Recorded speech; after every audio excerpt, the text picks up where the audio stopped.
The chamber of the Galactic Council was larger than any city the human diplomat had ever seen. The ceiling curved so high, it faded into a soft blue glow, filled with floating symbols that represented the laws of dozens of civilizations.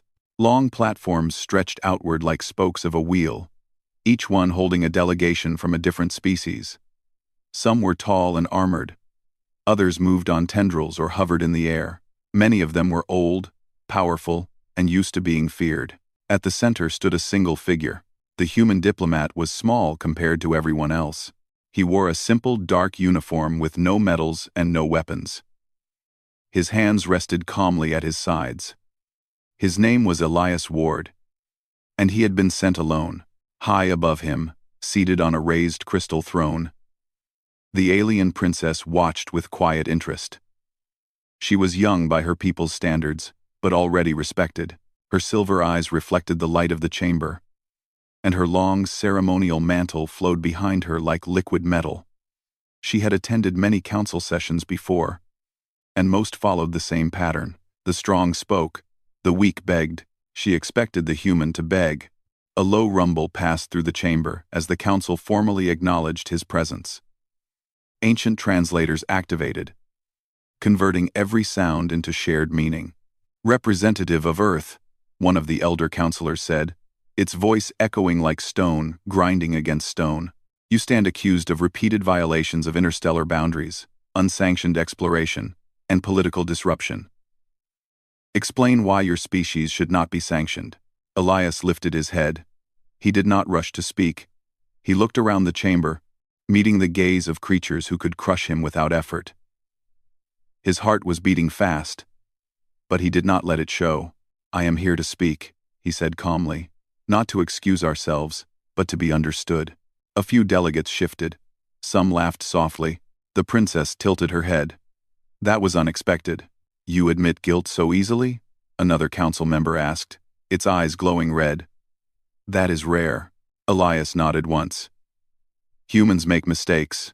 We always have. Exploration is part of who we are. And sometimes, we step where we should not. But we learn. We adapt. We take responsibility." A ripple of quiet spread through the chamber. Many species here hid their failures behind power or tradition. Open admission was seen as weakness. The princess leaned forward slightly. "Responsibility does not erase consequences," the first counselor said. "Your kind is young, emotional, unstable.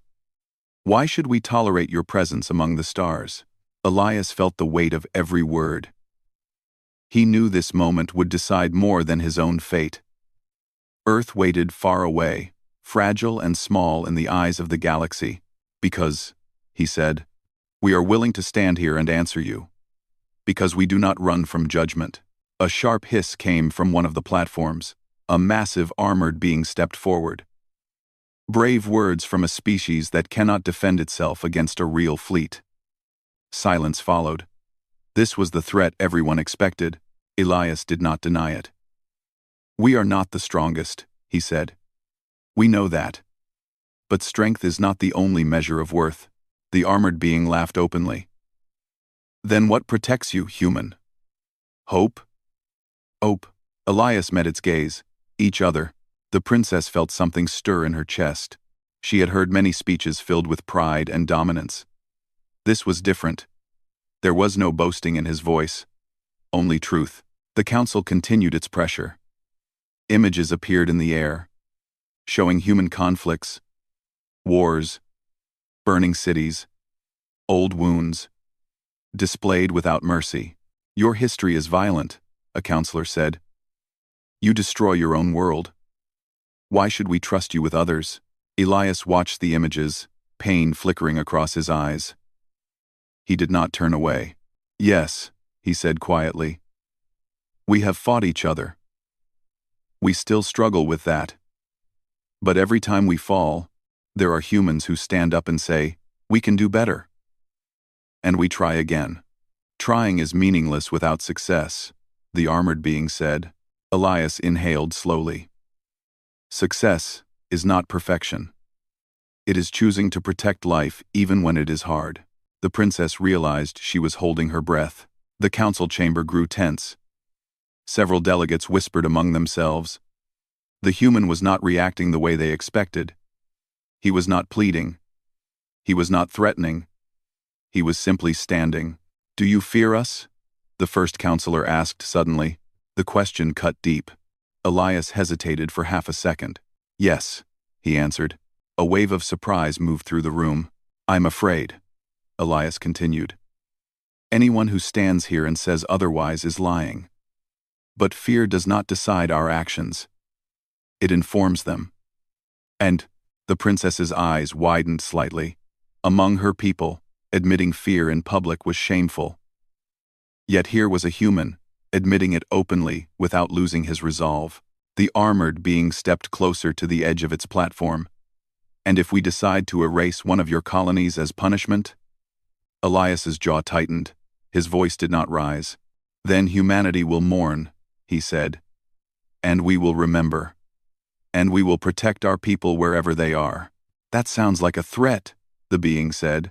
"It is a promise," Elias replied. The chamber fell silent. The princess felt something shift in the atmosphere.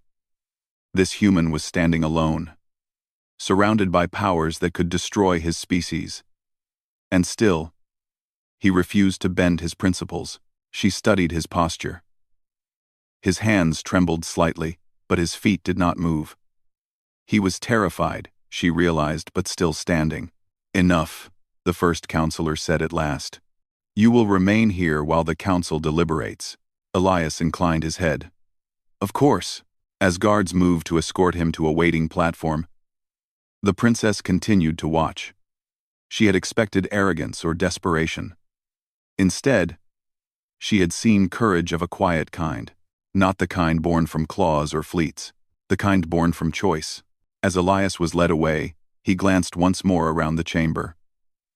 His eyes briefly met the princess's. He did not know who she was, only that she was watching. She did not look away. For the first time since joining the council, the alien princess felt uncertain about what the galaxy truly meant by strength. The waiting platform was quiet, but the silence pressed down on Elias like a heavy weight. Translucent energy walls surrounded the space, keeping him visible to the council while preventing any movement. He stood alone, hands clasped behind his back, breathing slowly. He had said what he believed was right. Now came the harder part, waiting to see the cost. Across the chamber, the alien princess had not turned away. While the council pretended to deliberate, she studied the human more closely. From a distance, he looked fragile. No armor, no weapons, no signs of rank or power. Yet something about him unsettled her. He had not tried to impress them. That, more than anything, felt dangerous. The council reconvened sooner than expected. The energy walls dimmed slightly as voices rose again. "Human diplomat," the first counselor said. "Your words have been noted. Now you will answer questions." Elias inclined his head. "I will answer honestly." A tall, insect-like delegate leaned forward. "You admit fear. You admit weakness.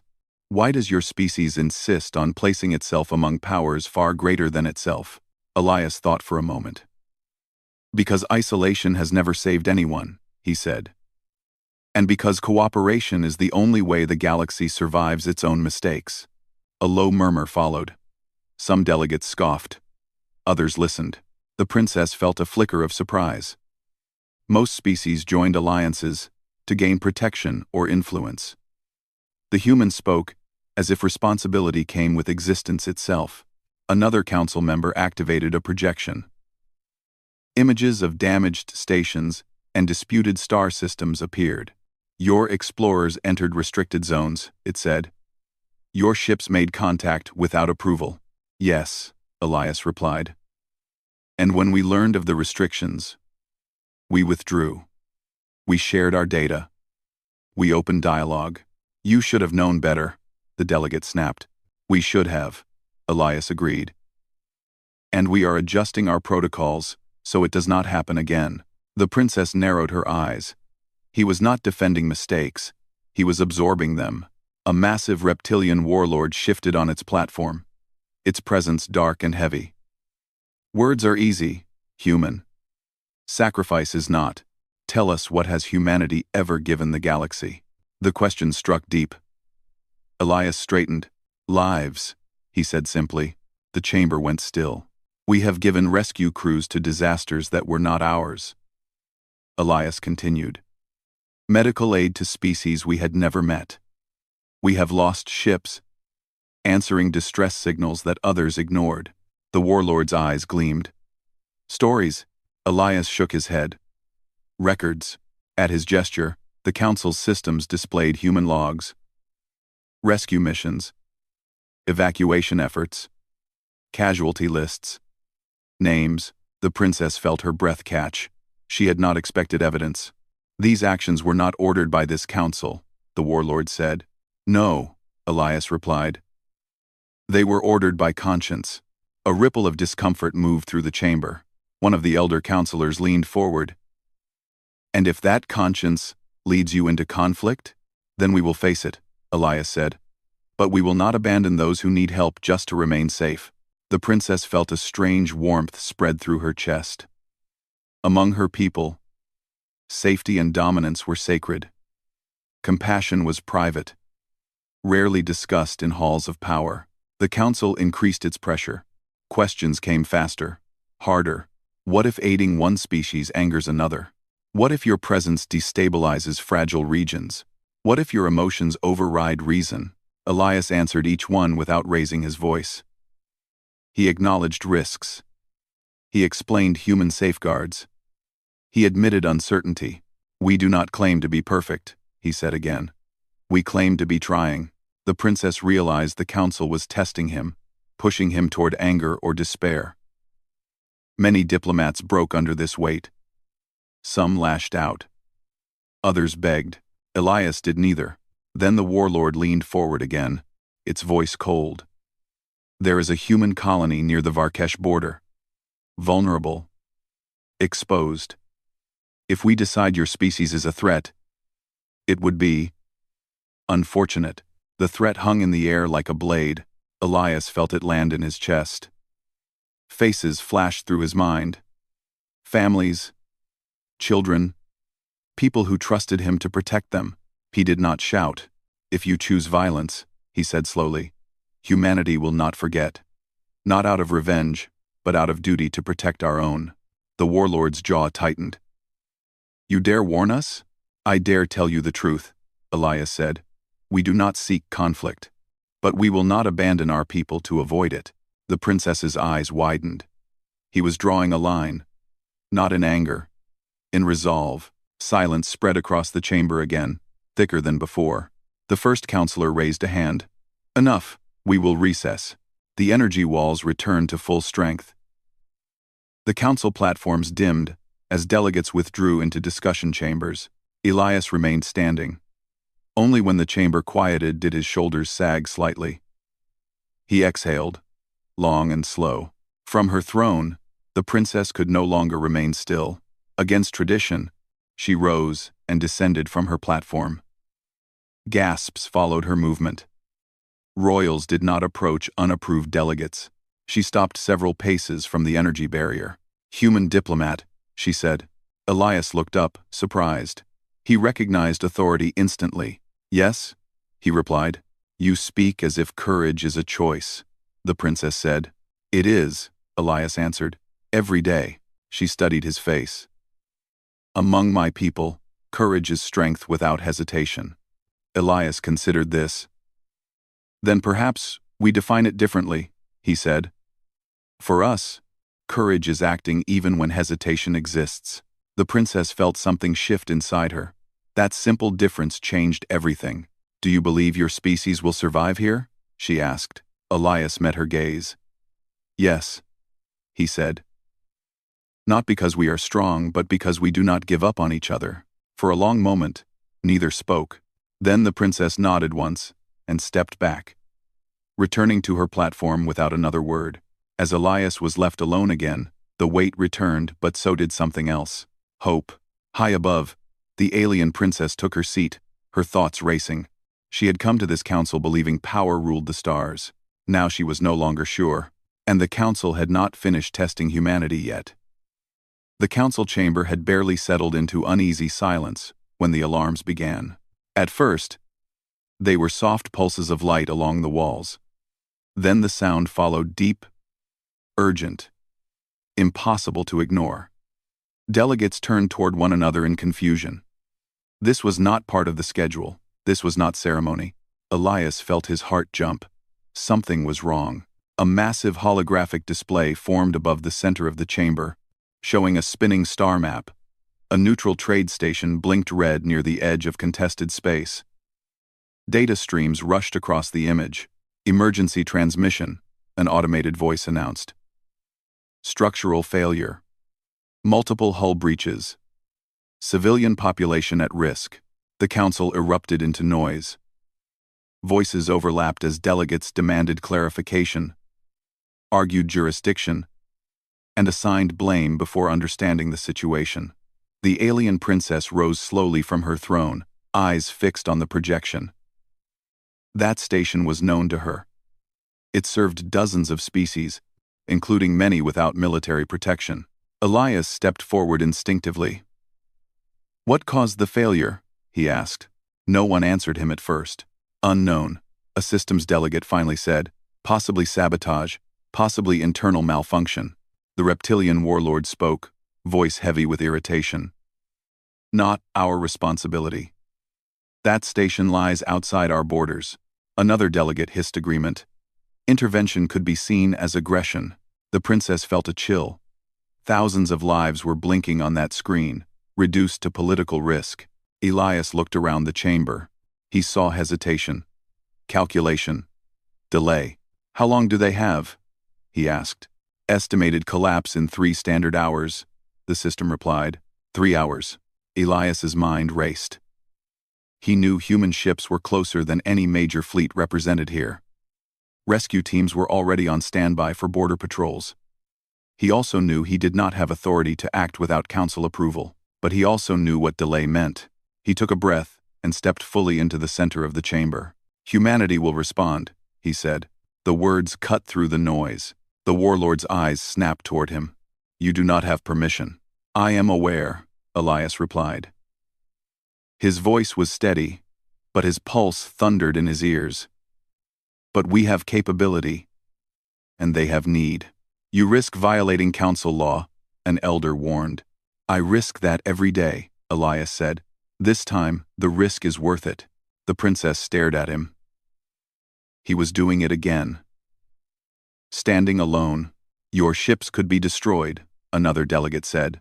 "Yes," Elias answered. "You could escalate conflict," said another. "Yes. You could doom your species politically," the warlord growled. "Yes," Elias said again. "But if we do nothing, people die." The chamber fell into stunned silence. Elias activated his communicator. "Earth Command, this is Diplomat Ward. Authorize immediate humanitarian response to Neutral Station K-317. Full rescue protocol." A pause. Then a calm human voice replied, "Authorization confirmed. Rescue fleet en route." Authorization. The princess felt her breath catch. He had done it. Without protection. Without guarantees. The council erupted in outrage. "You overstep. This is reckless. You endanger us all." Elias did not argue. He simply stood and took it. Moments later, live feeds began appearing across the chamber. Human ships dropping out of warp near the damaged station. Smaller craft launching immediately, weaving through debris. Emergency lights flashing. The feeds showed chaos, twisted metal, ruptured corridors, drifting civilians, and then something else. Humans moving forward. They pulled survivors from wreckage. They shielded aliens with their own bodies, as secondary explosions rippled through the station. Medics worked without pause, hands shaking but steady. The princess watched a human carry a wounded alien child, 6-limbed, terrified toward an escape craft. The human suit was cracked, oxygen leaking. But he did not slow down. Reports streamed in. Human vessel holding corridor open. Evacuation route stabilized. Medical teams overwhelmed but continuing.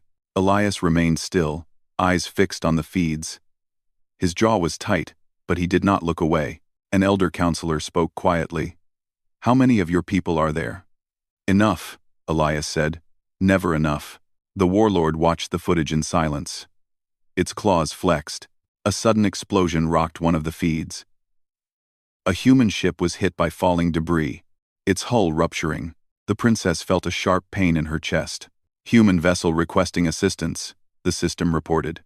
Without hesitation, another human ship moved into position, placing itself between the wreckage and the damaged vessel. "Why would they do that?" a delegate whispered. "They gain nothing," Elias answered softly. "They gain lives saved." Minutes passed like hours. Finally, the feeds began to stabilize. Evacuation numbers climbed. The station's collapse slowed under emergency reinforcement. Civilian population secured, the system announced. Losses minimized. A heavy silence filled the chamber. The council had seen war before. They had seen power. They had seen destruction. They had not seen this. The princess turned her gaze to Elias. His shoulders were slumped now, exhaustion clear. He had gambled everything. An elder counselor spoke again. "You acted without authority." "Yes," Elias said. "You endangered diplomatic balance." "Yes, you sacrificed your people." Elias lifted his head. His eyes were wet, but clear. "They volunteered," he said. "Because that is who we are." The princess felt something break inside her old beliefs, cracking under the weight of truth. The warlord exhaled slowly. "Your species is troublesome." Elias almost smiled. "You confuse strength with compassion." The warlord continued. "That makes you unpredictable." "Yes," Elias said, "it does." The chamber fell silent once more. But this time, it was different. This time, it was respect. High above them, stars continued to burn. And across the galaxy, stories of what humans had done were already spreading. The alien princess knew one thing with certainty. Nothing would ever be the same again. The same towering platforms surrounded the center. The same ancient symbols glowed along the walls. But the air itself had changed. Where there had once been judgment and distance, there was now something heavier. Thoughtful. Unsettled. Elias stood where he always had alone. He had not slept. News from the rescue continued to arrive in quiet updates through his communicator. Human ships damaged but returning. Crews injured but alive. Civilians of many species, safe. Lives saved. That was enough for him. Across the chamber, the alien princess watched him closely. She could see the exhaustion in his posture now that the crisis had passed. His courage had not vanished, but it had clearly cost him something. The council reconvened in full. No one delayed this time. "Human diplomat," the first elder counselor said, its voice slower than before. "Your actions have been reviewed." Elias nodded. "I accept whatever decision the council reaches." A few delegates shifted at his words. He was not pleading. He was not defending himself. He was ready to bear the outcome. The reptilian warlord leaned forward, its massive form casting a shadow across the chamber. "You broke protocol," it said. "You acted without approval. By our laws, this alone is enough to justify sanctions." "Yes," Elias said quietly. The princess felt her claws curl into her palm. She had seen many trials end with punishment. She wondered if this one would too. The warlord continued. "But your actions prevented a disaster that would have cost thousands of lives, including those of council-aligned species." Silence followed.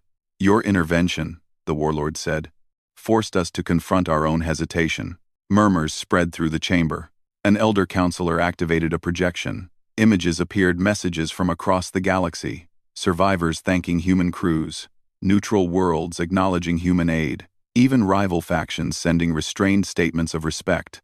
"These responses are spreading faster than we can contain," the elder said. "Public perception is shifting." Elias did not react. He did not look proud. He simply listened. The princess rose slowly from her throne. This time, no one gasped. All eyes turned to her. "Honored Council," she said, her voice clear. "I request permission to speak." The elder inclined its head.